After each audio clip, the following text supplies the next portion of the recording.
नमस्कार, स्वागत है आपका इंडिया एक्सप्रेस 24/7 में। मैं हूं प्रताप सिंह राठौर। 19 अप्रैल को प्रथम चरण का चुनाव हो चुका था और अब 26 तारीख को चुनाव है अगले चरण का। पहले चरण में 8 लोकसभा सीटों पर चुनाव हुआ और इन लोकसभा सीटों पर क्या वोटिंग परसेंटेज रही और किस तरीके का चुनाव चला और किस तरीके पे आगे नतीजे आएंगे, क्योंकि कई फेज में आगे भी चुनाव है। तमाम मुद्दों को लेकर हम बात करेंगे यूपी के वरिष्ठ पत्रकार राजपाल पारवा जी। पारवा जी, स्वागत है आपका इंडिया एक्सप्रेस में। धन्यवाद। प्रथम चरण का चुनाव हो चुका है और उसमें आप क्या नतीजे देखते हैं, क्योंकि Kairana Lok Sabha seat main seat मानी जाती है वेस्ट यूपी की, उसमें क्या आपको लगता है किस तरीके का चुनाव हुआ देखिए, अब बूथवार आंकड़े आ चुके हैं और मतदान के दिन जो चुनाव पैटर्न दिखाई दिया लोकसभा क्षेत्र में, उससे एक बात तो साफ है कि जो यहाँ इंडिया गठबंधन से समाजवादी पार्टी की प्रत्याशी है इकरा हसन, उनके चेहरे पर वोट पड़ रहा था, उनकी फेस वैल्यू पे वोट पड़ रहा था। वहां ये नहीं था कि भाई ये सपा की प्रत्याशी है या ये इंडिया गठबंधन प्रत्याशी है। वोट पड़ रहा था तो इकरा हसन को पड़ रहा था। दूसरी ओर थे भाजपा के प्रत्याशी प्रदीप चौधरी के प्रति सबसे बड़ी बात, शुरू से ही यहाँ जो है कुछ लोगों में नाराजगी थी कि भाई वो क्षेत्र में नहीं आए। हालांकि उससे पहले क्षेत्र में उनके गुमशुदगी के पोस्टर भी चस्पा हुए। ये कुछ लोग नहीं, बहुत मतलब ऐसा वर्ग था वोट बैंक जो मतलब जो है उनसे नाराज था सिर्फ न आने के कारण जो है। दूसरा सबसे बड़ा कारण ये कि भाई ये भी उम्मीद थी, एक यहाँ एक बड़ा वोट बैंक ऐसा भी था जो भाजपा से भी जुड़ा था कि भाई जो है प्रदीप चौधरी की जगह जो है उनको आ जाए, उनका प्रत्याशी आ जाए तो सही रह जाएगा, लेकिन उनको भी नहीं मिला। तो फिर देखने को मिला एक बेल्ट नहीं दो बेल्ट में ऐसा था कि वहां भी वो वोट बैंक जो है मतदान के प्रति उसमें उत्साह बहुत कम रहा, जो है जो पहले रहता था वो नहीं रहा, जो है वो कहीं ना कहीं नुकसान जो है वो प्रदीप चौधरी को हुआ है उसका। है? भाजपा की अगर हम बात करें, रालोद का गठबंधन भाजपा के साथ हो गया, तो कितनी मजबूती भाजपा को मिली है इस क्षेत्र में? देखो, मैंने कल ही बूथवार आंकड़े लेके गठवाला खाप से लेके यहाँ 32 खाप तक के जो है निकाले और वो देखे, उनका एनालिसिस किया। उससे एक बात तो साफ होगी कि इस गठबंधन का फायदा जो हमारा जो है जाट वोटर है वो अपने लिए नहीं मानना। जो युवा वोटर है जो पहली बार जुड़ा है 18 से 19 साल का, लोकसभा की बात करें तो वो 22,000 है और इसके अलावा 20 से 29 आयु वर्ग का जो वोटर है वो 3,80,000 वोटर है।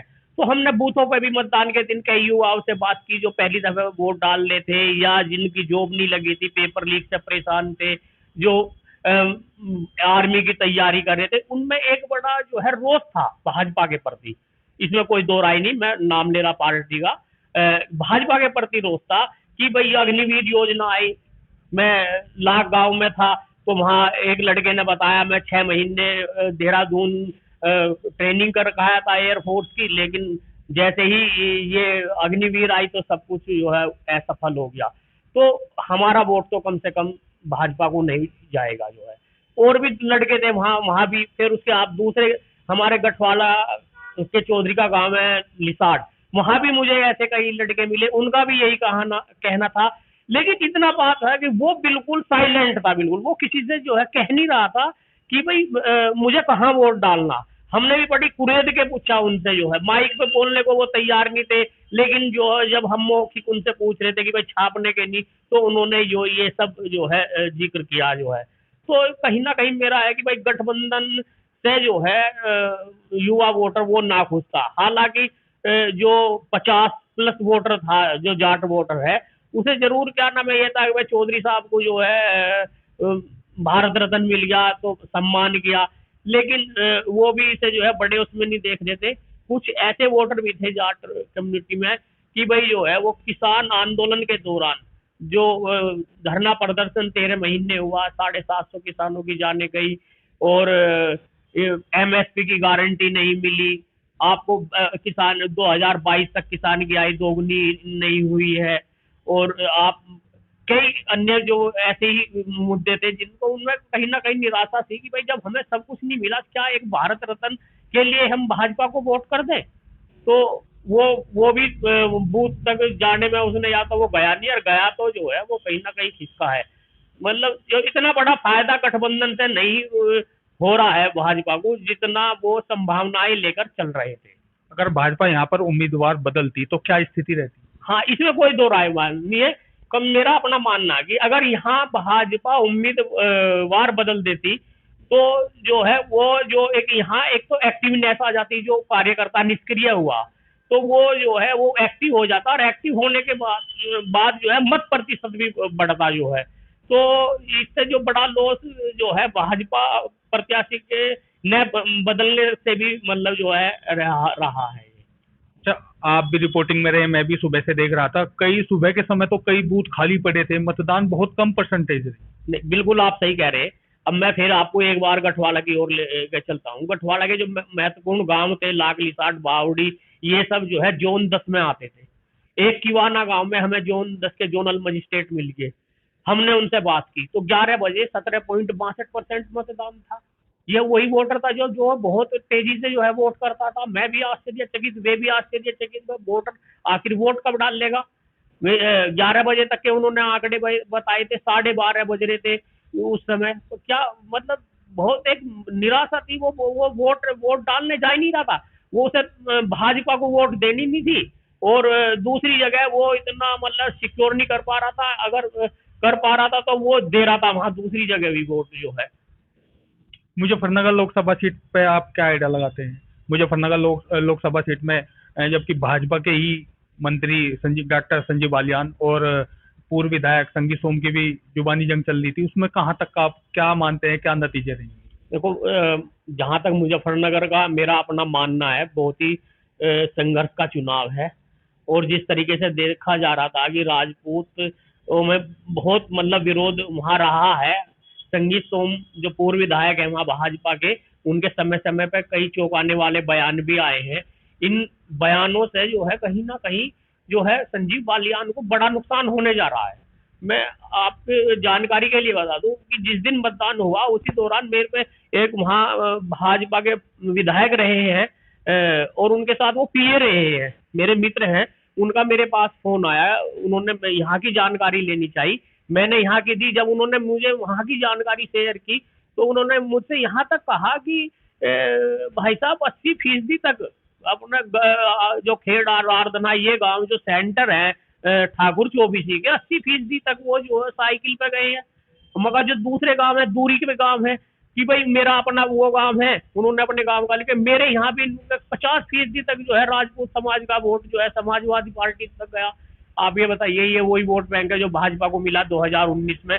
उससे पहले इसके अलावा एक फैक्टर ये भी है, जो हमारा बसपा का कैंडिडेट दारा सिंह प्रजापति, उन्होंने प्रजापति समाज की वोट जो है काट ली। 2019 में जो दलित भी संजीव बालियान को मिल गया था, वो वहां क्या नाम है, वो दारा सिंह प्रजापति पे भी जो है चला गया है जो है। आप सहारनपुर लोकसभा सीट पर क्या मानते हैं? देखो, सहारनपुर लोकसभा सीट बसपा के माजिद अली और कांग्रेस के इमरान अली खान पर डिपेंड करेगी।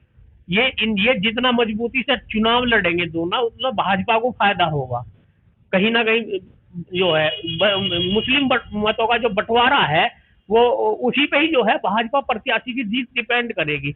हालांकि जिस तरीके से जो है मतदान के प्रचार के आखिरी दिन प्रियंका गांधी ने वहां रोड शो किया है और उसमें जो भीड़ देखने को मिली है, तो उससे लगता है कि इसमें बसपा प्रत्याशी कुछ कमजोर पड़े हैं, और कांग्रेस के इमरान जो है वो बढ़े हैं जो है। अब वो देखना है चुनाव परिणाम के दिन वो कितना उन्हें लाभ मिला है इसका या नहीं मिला है। नगीना से आजाद समाज पार्टी के चंद्रशेखर रमन चुनाव लड़ रहे थे, आप कहां तक मानते हैं क्या स्थिति नगीना सीट पर रही? नगीना में जो आ रही है रिपोर्ट, वो जो है वहाँ कई लोग हैं अपने जानने वाले जो है, जो आजाद समाज पार्टी से भी है या भीम आर्मी से भी है, उनका या और दूसरे लोगों का आ रहा। तो हाँ, अब तक जो देखने में आ रहा वो चंद्रशेखर जो हैं वो मजबूती से चुनाव लड़े हैं। और हालांकि वहाँ भाजपा के ओम कुमार जो है उनका वो पुराना चेहरा है और सुरक्षित सीट है। तो मैं मुझे तो लगता है कि भाजपा और जो है चंद्रशेखर के बीच वहाँ चुनाव हो जाए। बिजनौर सीट पर क्या परिणाम देखने को आपको मिल रहे हैं? बिजनौर सीट जो है 2019 में बसपा के पास थी, मल्लुक नागर वहां से सांसद हुए, लेकिन वो चुनाव के आखिरी समय में जो है राष्ट्रीय लोकदल में आ गए। अब वहां से चंदन सिंह चौहान जो है इंडिया गठबंधन से रालोद के प्रत्याशी रहे हैं। उनके पिताजी 2009 में वहां से जो है सांसद रहे हैं, संजय चौहान जी। बड़े मतलब मजबूत परिवार, वो राजनीतिक घराना रहा है। चंदन सिंह चौहान के दादा नारायण सिंह वो उप मुख्यमंत्री रहे हैं, चौधरी चरण सिंह जी जब जो हुआ करते थे। तो चंदन सिंह चौहान वो अच्छा चुनाव लड़े हैं और मजबूत चुनाव मैं मान के चल रहा, मेरा अपना मानना है कि मजबूत चुनाव उनका है। क्योंकि जो बसपा के जो विजेंद्र सिंह हैं वो उनका दिखावा कुछ ज्यादा नजर आया, इतनी मजबूती उन्हें मतलब जो है मुझे नजर नहीं आई। तो लगता है कि भाई वहाँ चंदन चौहान जो है मजबूत स्थिति में है। मेरठ में 26 अप्रैल को चुनाव होना है और सपा ने दलित चेहरे को प्रत्याशी उतारा है और भाजपा से अरुण गोविल है, तो इसमें आप कहाँ तक का टक्कर मानते हैं? देखो इसमें कोई दो राय नहीं है, प्रारंभ से आज तक और मतदान से जो वहाँ चुनाव है भाजपा के अरुण गोविल और वहाँ सपा की जो है सुनीता वर्मा के बीच है। अरुण गोविल धारावाहिक सीरियल रामायण के जो है मुख्य पात्र रहे हैं और जहां तक धार्मिक आस्था की बात है तो लोग बात एक लंबा पीरियड गुजर गया उस दौर को जो है जब रामायण आई थी, और अब लंबा, हालांकि यहाँ पे जो है जिस तरीके से अयोध्या में प्राण श्री राम मंदिर की प्राण प्रतिष्ठा हुई है और अरुण गोविल को यहाँ उतारा गया है, तो कहीं ना कहीं ये थी कि उसका लाभ यहाँ मिल जाए। लेकिन सुनीता वर्मा वहां मेयर रही है, उनके पति योगेश वर्मा जो बसपा के जो है विधायक रहे हैं हस्तिनापुर से, और वहाँ आपको हम बता दें भले ही योगेश वर्मा समाजवादी पार्टी में रहे हूँ, बसपा से वो रहे हैं विधायक, लेकिन वहाँ के दलितों में योगेश वर्मा के खिलाफ अलग ही मतलब एक दिलों में जगह है वहाँ के दलितों के। तो वहाँ का चुनाव तो वास्तव में जो है बहुत रोमांचक चुनाव होगा, वहाँ कह नहीं सकते कौन जीत जाएगा। बागपत में राजकुमार सांगवान जी गठबंधन आरएलडी और भाजपा से हैं, और अगर हम सपा की बात करें तो वहां पर अमरपाल शर्मा जी हैं, तो इनमें क्या रहेगा आपस में, क्योंकि वहां की जनता तो आरएलडी की ज्यादा मानी जाती है? देखो मेरे पत्रकारिता के कैरियर में मैंने पहली दफे जो है चौधरी अजीत सिंह और जैन सिंह जो टिकट का वितरण हुआ, पहली दफे मुझे ऐसा लगा कि भाई जैन चौधरी जी ने बहुत अच्छा टिकट दिया। डॉक्टर राजकुमार सांगवान बिल्कुल जमीन से जुड़े हुए मतलब जो है कार्यकर्ता रहे हैं। मैंने भी देखा उनका जो छात्र राजनीति वो करते थे, मेरठ में लंबे समय पत्रकारिता की जो है, और आज स्थिति ये है कि वो लोकसभा क्षेत्र का कोई शायद ऐसा गांव होगा जहां पे उन्हें वे क्या नाम है लोगों को व्यक्तिगत रूप से न जानते हो, चाहे वो किसी भी जाति बिरादरी का हो, और यही उनका सबसे बड़ा प्लस पॉइंट है। लोग उसे उन्हें जो है वोट इन्हीं जो है सपोर्ट भी कर रहे हैं, नोट भी दे रहे हैं। तो राजकुमार सांगवान का मुकाबला मैं नहीं मानता किसी से है। पीलीभीत से वरुण गांधी का टिकट कट गया बीजेपी से, तो इससे कुछ चुनाव में फर्क पड़ने वाला है? पीलीभीत में भाजपा ने जितिन प्रसाद को उतारा है और वहाँ वरुण गांधी परिवार के बहुत ही मतलब जो है चर्चित, और मैं ये कहूँगा कि वो बेबाकी से बात करने वाले, भले ही भाजपा में वो हैं, और लेकिन जब भी वक्त पड़ा चाहे किसानों के शोषण की बात हुई या दूसरे मुद्दे हुए, तो वहां पे जो है उन्होंने बेबाकी से अपनी राय रखी, युवाओं की राय रखी, प्रधानमंत्री को कई बार उन्होंने पत्र लिखे हैं, और वहां का वोटर जो है वो बिल्कुल जो है वरुण गांधी से जो है दिल से जुड़ा हुआ है। लेकिन वो बात जितिन प्रसाद को टिकट देके वहां उतारने से नहीं आ पाएगी। तो यहाँ तो मुझे लगता है कि शायद नुकसान भाजपा को हो जाएगा। उत्तर प्रदेश 80 लोकसभा सीट का माना जो सबसे बड़ा प्रदेश है, भाजपा ने नारा दिया है 400 पार का, क्या 400 पार हो पाएगा? देखो जो अब तक मीडिया रिपोर्ट आ रही है, मेरा मानना है कि यूपी में ही 50-55 के बीच जो है भाजपा जो है रह सकती है। और जो दूसरे स्टेट हैं, राजस्थान, मध्य प्रदेश या गुजरात, वहां भी लूज कर रही है। और साउथ की रिपोर्ट भी उतनी अच्छी नहीं आ रही जितनी होनी चाहिए थी, जो 2019 में रही है। या पूर्वोत्तर के जो रुझान आ रहे हैं, तो स्थिति 400 पार तो नहीं पहुंचती, ये तो स्पष्ट है।